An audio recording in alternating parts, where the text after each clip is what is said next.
ND24 সাক্ষাৎকাৰ অনুষ্ঠানত আজি যি পূব গোৱালপাৰাৰ বিধায়কে যি মানে অভদ্ৰ আচৰণ কৰিলে তাক লৈ কিন্তু আমি বীৰ লাচিত সেনা তিনিচুকীয়া জিলা সমিতিয়ে তীব্ৰ ভাষাৰে গৰিহণা দিছো।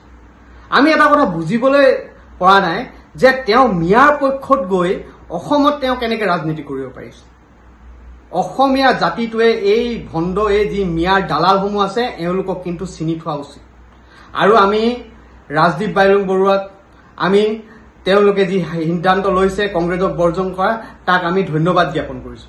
আৰু লগতে আমি তিনিচুকীয়া জিলা সমিতিৰ পৰা এটা কথা ক'বলৈ বিচাৰিছো, 24 ঘণ্টাৰ ভিতৰত বীৰ লাচিত সেনা অসম তিনিচুকীয়া জিলা সমিতিৰ পৰা তেওঁক সকিয়নি প্ৰদান কৰিছো যে 24 ঘণ্টাৰ ভিতৰত যদি তেওঁ AK ৰছিদ আলমে বা কংগ্ৰেছৰ সভাপতি গৌৰৱ গগৈ ডাঙৰীয়াই আৰু লগতে কংগ্ৰেছৰ মানে উচ্চ পৰ্যায়ৰ যদি বিষয়াসকলে যদি তেওঁলোকে ক্ষমা নোখোজে বা AK ৰছিদ আলমক যদি ক্ষমা খোজাবলৈ বাধ্য নকৰে তেনেহলে কিন্তু তিনিচুকীয়া জিলাত কিন্তু আমি কংগ্ৰেছৰ বিৰুদ্ধে লগতে AK ৰছিদ আলমৰ বিৰুদ্ধে কিন্তু প্ৰতিকৃতি দা কাৰ্যসূচী আমি কৰিবলৈ বাধ্য হ'ম।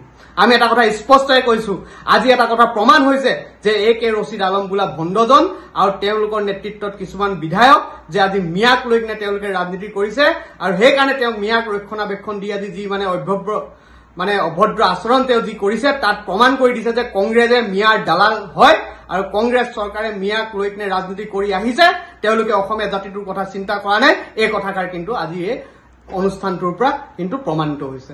আমি অসমৰ জনগণক আকৌ এবাৰ ক'ব বিচাৰিছো যে এই কংগ্ৰেছ দলটোৰ যিসকল মিয়া বিধায়ক আছে এওঁলোকক কিন্তু আপোনালোকে বৰ্জন কৰা উচিত। আমাৰ যিসকল গোৱালপাৰাত আমাৰ কোচ ৰাজবংশী মানুহসকল আছে, যি আমাৰ অন্যান্য থলুৱা জনগোষ্ঠীসকল আছে তেওঁলোকে কিন্তু এই ভণ্ড নেতাসমূহৰ পৰা মানে হাত সাৰি বাচি থাকিবলৈ আমি অনুৰোধ জনাইছো। এইখিনিয়ে কথা কৈছো, ধন্যবাদ।